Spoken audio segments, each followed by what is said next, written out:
흙길로 갑시다. 흙길로 갑시다. 오늘은 역대하에 대해서 말씀을 살펴보려고 합니다. 역대하는 우리 사무엘 상하, 열왕기 상하, 역대 상하 다 똑같이 히브리 성경에서 한 권으로 되어 있습니다.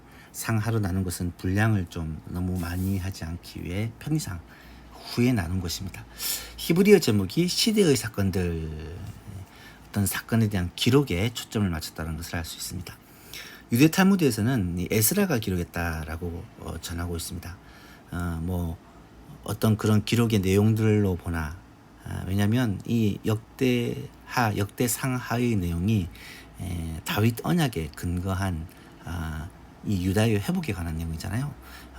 그런 부분에 대해서 에스라가 정통한 사람이었고, 율법에 정통한 사람, 그 다음에 언약에 정통한 사람이었고, 또 시기가 포로 귀환 시기에 쓰여졌을 것이다. 그것도 1차, 2차, 3차. 이 에스라는 이 포로 귀환 시대의 마지막에 살았던 사람으로 그 모든 역사를 알고 있었기에 그것을 기록하기에 적합한 사람이었다라고 생각하는 거죠.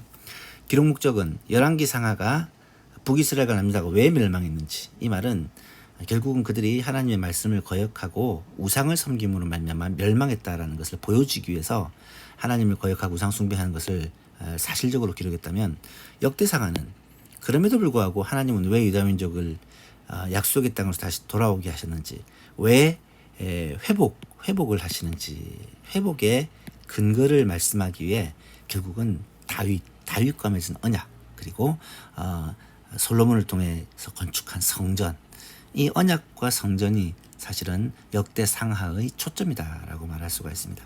역대상은 다윗 언약에 초점을 맞췄다면, 역대하는 다윗 언약의 관점으로 성전, 솔로몬 성전 건축에 많은 할애를 하면서 성전에 대하여 초점을 맞추고, 그리고 이 다윗 언약과 성전의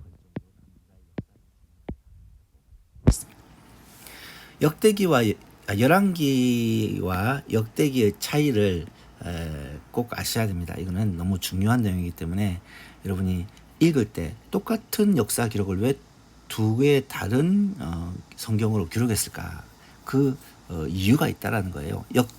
열왕기는 아까 말씀드렸듯이 왜 이스라엘이, 왜 유다가 멸망했는지를 보여주는 책이라는 거예요. 그래서 이건 선지자적인 관점, 선지자가 원래 잘못한 것을 꾸짖는 것이잖아요.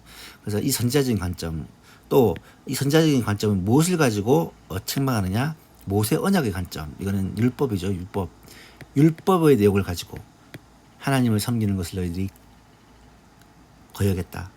하나님께만 절하는 것을 너희들이 거역했다. 하나님의 이름을 못 오겠다. 하나님이 정하신 안식일을 지키지 않았다. 결국 하나님의 계명을 지키지 않았다. 이 율법의 관점으로 이스라엘 백성들을 책망하고 꾸짖는 모습을 우리가 보게 되는 거죠. 그래서 전쟁에 대한 기사가 열왕기에는 많이 나타납니다. 하나님이 이스라엘 백성 혹은 이 남유다 북이스라엘을 외적의 침입을 통하여 깨우치고 돌아오게 하려는 그런 내용들이 열왕기에는 많이 나타나 있죠. 그리고 이제 북이스라엘과 남유다를 교차적으로 번갈아 가면서 시대의 순에 맞춰서 기록했다라고 말씀드렸죠. 그리고 열왕기는 도덕성에 초점을 맞췄다고 한다면, 역대기는 이거와 다르죠. 선지자적인 관점이 아니라 제사적인 관점. 제사장은 잘못을 했을 때 제사를 드림으로 잘못을 용서하고 관계를 회복시키는데 관점이 있다는 거죠. 그래서 소망이죠. 그리고 다윗 언약의 관점. 열왕기가 모세 언약이라면, 모세에게 주신 이 율법이라면, 다윗 언약은 하나님의 은혜 언약이라고 말할 수 있고요. 영원한 왕권이 다윗에게서 떠나지 않을 것을 약속한 것이다 라고 말할 수 있습니다. 그래서 열왕기는 전쟁에 대한 기사가 많이 나타나면, 역대기는 성전에 관한 기사가 많이 나타나고요. 그리고 북이스라엘과 남유다 역사를 교차적으로 했다면, 역대에서는 북이스라엘의 역사는 아예 다루지를 않습니다. 빼버립니다. 르호밤만 잠시 얘기하고 그 뒤에는 북이스라엘의 왕들의 역사를 이야기를 하지를 않아요. 그리고 열왕기는 도덕성을 강조했다면, 이것은 구속과 은혜를 강조했다라고 내용이라고 말할 수가 있죠. 그래서 이 관점의 차이를 분명히 아셔야 돼요. 왜 역대기에는 잘못한 것을 많이 안 하고 잘한 것을 위주로 했는지, 다윗의 그 밧세바 사건, 그 중요한 사건을 왜 역대기에서는 다루지 않고 있는지, 그런 이유들을 알아야 된다는 거죠. 역대기에서는 주로 회복의 근거가 되는, 그래도 회개하고 돌이키고 하나님께로 돌아오는 그 모습을 보여준. 예를 들어 므낫세라는 유다 역사상 가장 악한 왕이 있어요. 55년을 통치하면서 완전히 유다를 하나님으로부터 멀어지게 하고 결국은 망할 수밖에 없게 만든 단초를 제공한 왕이 므낫세 왕입니다. 그런데 이 역대상에서는 이 므낫세 왕의 범죄에 대해서, 악행에 대해서 다 기록하면서도 마지막에 므낫세가 끝에 회개했다, 이 내용을 기록을 합니다. 그렇지만 하나님은 그 멸망하는 것을 돌이키지 않으셨어도 그래도 이 므낫세는 마지막에 회개해서 아마도 그렇게 하나님의 긍휼을 입었다라는 것으로 기록을 하고 있는 것을 보게 됩니다. 그래, 가장 악한 왕에도 이런 회개하는 모습, 예를 들어서 르호보암 같은 경우도 마지막에 회개하는, 후회하고 회개하는 모습, 이런 것들을 이 역대기에서는 기록함으로 말미암아 하나님의 긍휼과 은혜를 강조한 책이다라고 이야기할 수 있겠습니다. 역대하의 기원은요, 역대상은 족보 9장까지 족보고 그 다음에 뒤에는 다윗, 왕이 다윗이 역사를 했죠. 이것을 역대상은 요걸 기록했다고 했죠. 역대하는 앞에는 솔로몬이고요, 뒤에는 유다 나머지 왕들입니다. 20왕. 그러니까 다윗 왕의 비중과 솔로몬 왕의 비중이 얼마나 큰지를 알 수 있겠죠. 그죠? 이 다윗 왕은 거의 앞에 9장을 제외한 나머지 20장 이상을 다윗 왕이 차지하고 있고, 솔로몬은 9장을 솔로몬이 차지하고 있고, 나머지 왕들이 20왕이 이 26, 27장을 이렇게 분배하는 거 보면은 거의 한 장에 한 왕씩이잖아요. 근데 솔로몬은 그만큼 비중을 많이 두고 있다는 말이죠. 솔로몬이 통치를 시작한 내용들, 그리고 성전을 완공한 이 성전 건축이 2장부터 7장까지 매우 비중을 많이 다루어집니다. 이 이유가 말씀드렸죠. 하나님과의 언약, 그리고 하나님의 은혜의 통로가 뭐냐면 결국은 성전이고, 이 성전은 예수 그리스도를 상징하는 것이다. 율법을 뛰어넘어 하나님의 은혜의 통로가 되기 위해 성전을 주셨는데, 이 성전은 곧 그리스도를 상징하는 하나님의 은혜의 상징이다라는 것을 말씀을 드렸죠. 죄를 범하였을지라도 성전에 와서 하나님께 제사를 드리고 하나님께 기도하면 하나님께서 용서하시고 긍휼히 여기시고 은혜를 베푸신다라는 것이 이 성전, 곧 예수 그리스도를 상징하는 것이죠. 그리고 솔로몬의 영광, 솔로몬 영광이 생각보다 많이 안 나타나요. 짧게 2장 정도에 얼마나 솔로몬이 위대했고 대단했고 영향력이 컸고 이런 내용은 짧게 나타납니다.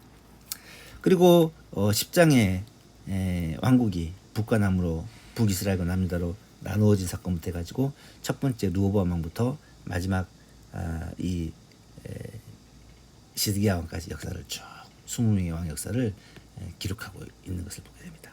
각 왕들의 역사는 열왕기상과 열왕기 하와 좀 비교를 하면서 사실은 이 역대하를 읽으면 더 재밌어요.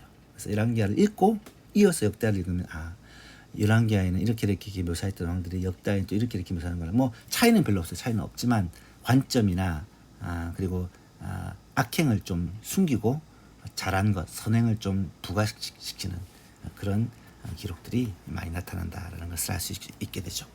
그리고 성전이 건축되는 것, 그리고 성전이 파괴되는 것, 결국 성전이 완전히 파괴되고 36장에 가면 이스라엘이 바벨론을 포로로 끌려가는 장면까지 나타나고 있습니다. 그리고 주제는 통일왕국, 배경은 통일왕국, 솔로몬 시대니까, 그리고 분열왕국, 남북 이스라엘 시대를 배경으로 한다라고 말할 수가 있겠습니다.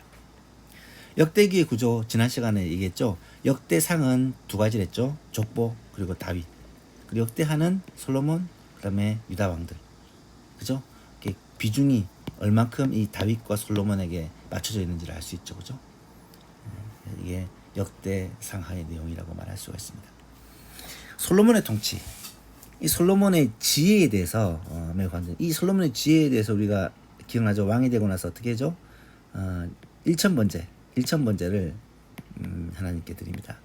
그래서 1천 번제는 뭐 1000일 동안 드린 번제가 아니고 아마 황소 1000마리를 가지고 그렇게 하나님께 제사를 드린 거라고 말할 수 있고요.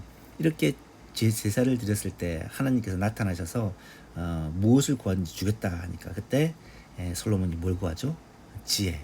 이 지혜는 백성들을 그 많은 일들을 잘 분별하고 판단하고 재판할 수 있는 지혜를 달라고 구했더니 하나님께서 너무 기뻐하시면서 지혜뿐만 아니라 부와 수와 명예도 내게 더해주겠다라고 다 함께 주는 것을 보게 되죠. 그 지혜가 사실은 솔로몬의 통치에 결정적인 원동력이 되어지죠. 솔로몬이 초반에 이 성전을 7년 짓고요. 자기 왕국을 13년 짓는 이 20년이거든요. 솔로몬이 왕이 되고 나서 2년째 되던 해부터 시작된 이 20년간의 이 공사 기간 동안 솔로몬의 전성기가 이루어지는 거예요. 성전 건축과 봉헌 그리고 자기 왕국을 짓는 13년까지 해서 이 전반기에는 이 솔로몬이 총 40년을 다스렸는데 그 40년의 전반기에는 하나님께 복받고 잘 나가다가 점점 타락해가기 시작하는데 통치와 영화는 잠깐 전성기를 누리다가 타락을 하게 되는데 그 원인이 뭐냐? 결국은 이 전성기 때 많은 나라들과 교육을 통해 그들의 공주를 왕비로 받아들여 가지고 결국은 이 왕비들이 오면서 우상들을 그 열방의 신들을 유다로 가지고 내려오는 것 때문에 실패를 하게 되어지죠. 그래서 이 실패한 내용들을 열왕기상은 매우 자세하게 다루는데 역대하에서는 자세하게 다루고 있지 않다는 거. 이게 이제 차이점이라는 거죠. 분열 이후에 어떻게 이루어지느냐. 아까 말씀드렸듯이 분열 이후에 르호보암부터 시작해서 시드기야까지 20왕이 소개되는데 북이스라엘 왕은 아예 언급조차 되지 않고요. 초반에 이 아사라든지 여호사밧, 요아스 이런 왕들이 이제 선한 왕들, 뭐 악한 왕들은 아무리 뭐 통치를 잘하고 국력이 대단해도 성경에서는 별로 관심이 없어요. 그래서 이 선한 왕들 위주로 관심을 가지고 기록을 합니다. 이런 유대 초대 왕들을 상세히 기록하고 이 왕들의 특징이 뭐냐면 예배를 회복하고 있다라는 것이고요. 그다음에 르호보암, 므낫세 이런 왕들이 이 유다 왕들 가운데 되게 악한 왕들의 대표적인 사람들이거든요. 근데 이 왕들이 하나님께 회개하는 기록이 나타나요. 회개를 하고 그 악한 왕도 하나님께서 용서해 주셨다라는 것을 이야기하고 있는 거죠. 그다음에 아사, 요아스, 아마샤, 우시야 이런 왕들은 처음에는 되게 선한 왕이고 잘 나가다가 마지막에 변질을 하는 거예요. 변질을. 그 이유가 교만하여서 변질하기도 하고 뭐 하나님을 왜 다른 나라를 의지하다가 변절하기도 하고 이런 변질되는 장면이 나타납니다. 그러니까 처음에는 악히다가 마지막에 회개하는 왕도 있는 반면 잘 나가다가 평생을 그렇게 선하게 살다가 마지막에 끝이 안 좋은 왕도 있다. 처음부터 끝까지 항상 좋았던 왕도 있고 이런 여러 가지 왕들의 분류가 나타날 수 있다. 여러분은 어떤 분류인 것 같아요? 처음부터 끝까지 한결같은 성도인가요? 아니면 처음에는 정말 뜨겁게 주님을 사랑하고 주를 위해 헌신했는데 마지막에는 점점 내 몸, 내 가정, 또 세상에서의 성공, 부 이런 것에 관심을 가지는 사람이 되어가고 있습니까? 이런 것을 통해서 우리가 우리들의 삶을 돌이켜 보아야 된다는 거죠. 그래서 하나님을 찾고 겸비하면 행복이고 하나님을 떠나고 죄를 범하면 재앙을 받게 된다라는 이런 교훈을 주고 있습니다.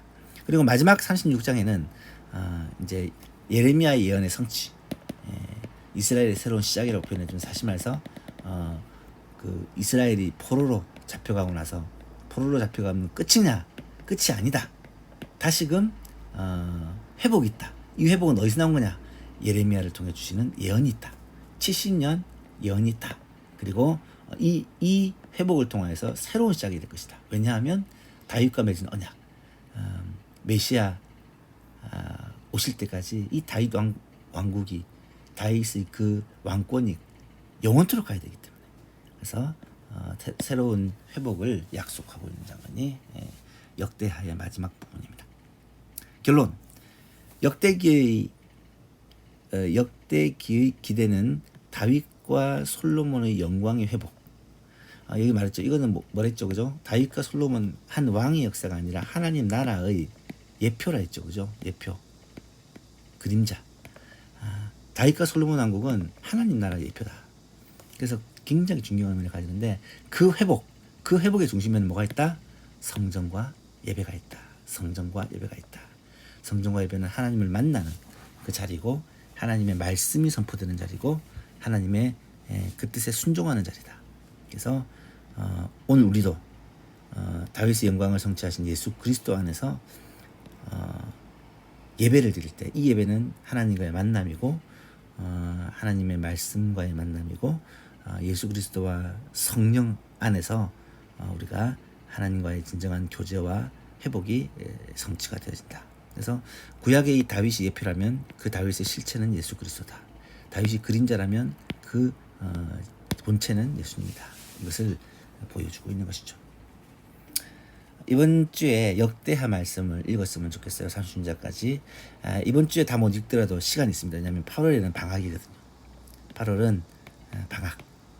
한 달간 우리 꽃길로 갑시다. 좀 쉴 거니까 그동안 지금까지 읽지 못했던 성경들을 좀 읽었으면 좋겠고 9월부터 다시 에스라부터 시작하게 될 것 같고요. 딱 끝나고 나면 그 다음에 교리 학교로 바로 넘어가도록 그렇게 지금 계획을 세우고 있습니다. 그래서 성경을 배웠으면 이제 교리를 배우고 나면 그 다음에 이제 어떤 삶에 대한 부분을 주제별로 배운다든지 그렇게 이 성경 공부는 꽃길로 갑시다는 어떻게든 좀 계속해서 이어질 수 있으면 좋겠다. 코로나가 시작 끝나면 꼭 이 영상으로 아니고 직접 만나서 하면 더 좋겠고 그렇게 쭉 이어가도록 할 것입니다. 한 달간 방학 9월에 만나도록 하겠습니다.